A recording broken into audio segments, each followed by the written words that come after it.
Sure. Well, for me, it's about doing things today with the future in mind, acting in a way that doesn't cause harm, but instead is about protecting and nurturing the environment in a good, positive way. In fashion, it's about looking after people and our planet, all the way across the supply chain, from when we design, create, and even wear our clothes. So it covers, many issues, from reducing waste, climate impacts, even protecting the welfare of animals, and of course ensuring the fair treatment and safety of all workers. At Good On You, we really think consumers have such an important role to play in sustainability, and that, of course, is about buying less and prioritising secondhand and supporting brands that do better on all of these issues that really matter.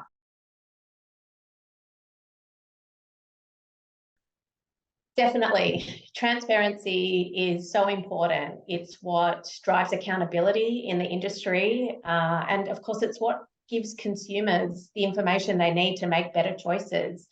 At Good On You, we believe consumers have the right to know. And without transparency, they can't play their part in driving a more sustainable future in fashion.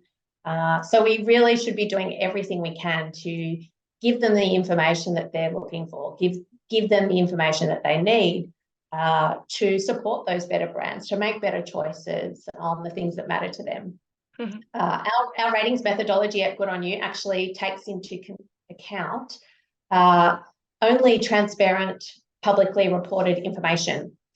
It rewards brands that report against targets, even if that means they haven't met them. And we especially reward brands when they're making making mistakes, but talking about what they're doing to remediate those issues. It shows that they are measuring their impacts, that they're considering and taking action on any challenges that they face.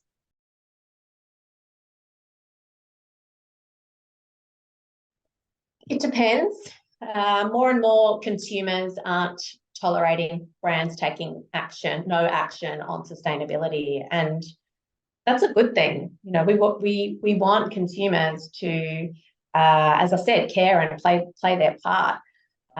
They're also, however, becoming more wary of greenwashing and tend not to trust brands that are either silent on their action or going the other way, making these huge, grandiose claims about sustainability without backing them up with real evidence. And of course, when brands do make mistakes, when they slip up, backlash can be significant. We've all seen it in the headlines, on social media, but we've also seen that brands who take ownership for their mistakes, who quickly put in place measures to address them and are transparent about what they're doing, they often are able to save their reputation and the trust of consumers. There's some great examples, lots of examples out there in this vein, like when PETA exposed animal cruelty in Patagonia's wool supply chain, they changed suppliers and were able to maintain that consumer trust that's so important to their model.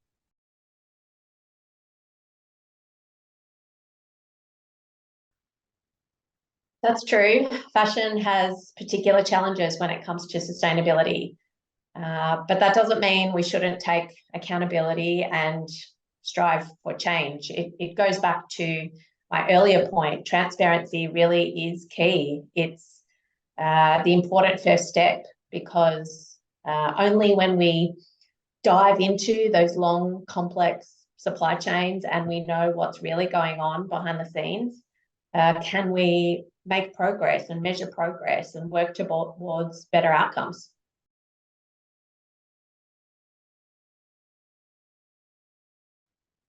Yeah, we've noticed this trend at Good On You too. Lots of increased searches for local top-rated brands since the pandemic. Short answer though is not really, or not necessarily.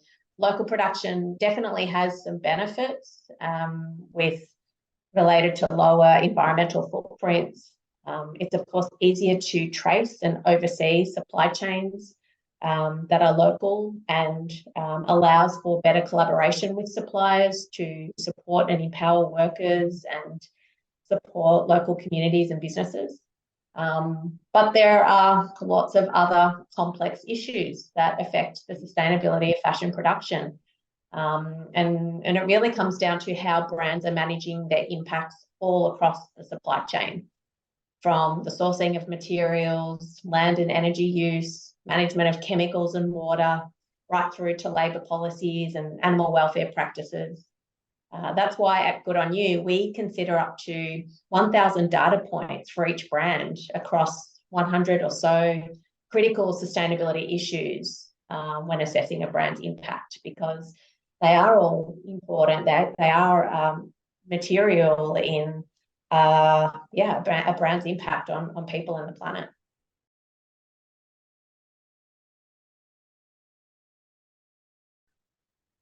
Actually, many brands want to be rated. We have a huge backlog of ratings to get through, because more brands are realising that consumers are looking to us for information on where to buy, and brands want the added credibility and visibility that our ratings can provide.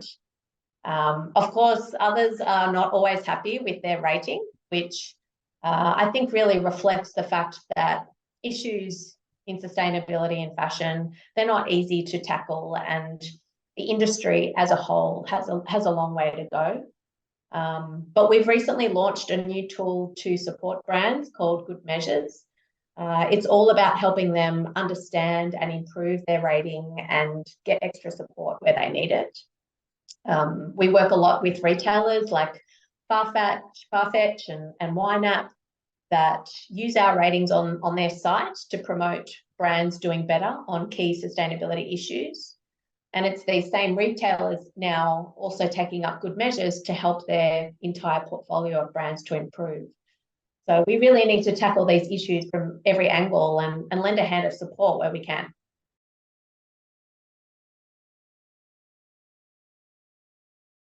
Not really. There's lots of expert organisations and industry-wide initiatives out there that can offer valuable frameworks and support. I think what's really important is for an organisation or a brand to have commitment to really take action. And that means buy-in from the top down, not just sitting within sustainability departments and relying on them to drive all the change. And of course, collaboration across the industries is also so important, so critical, between brands, between organisations, regulators, so that we can work towards these big challenges, but exciting opportunities and goals.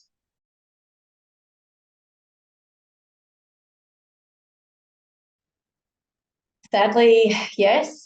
We're already seeing some examples of, I guess, what you could call green hushing, where brands are concerned about talking about their sustainability initiatives and practices and policies for fear of not complying with emerging regulation.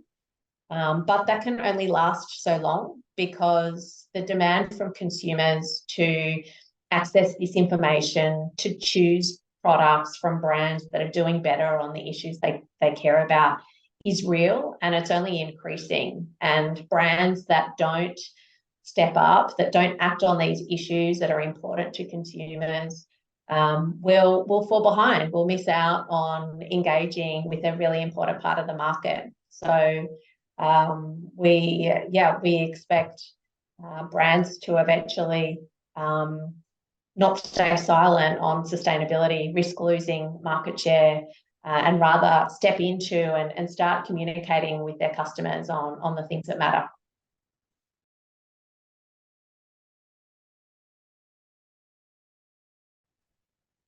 Well, Good On You's system for rating brands behind the scenes is actually quite complex. We, as I said, aggregate thousands of different indicators and data points capturing all of those important issues in sustainability, because the issues, like we keep talking about, are complex. But we bring all of that information together and translate it into a simple consumer-facing score, which is important. The information we're presenting to consumers needs to be easy to understand and easy to act upon. But that doesn't mean we should be taking any shortcuts behind the scenes in digging into the issues and understanding all of the challenges, because, yeah, sustainability is complex, but consumers need to engage in a way that makes it easier for them to make better choices.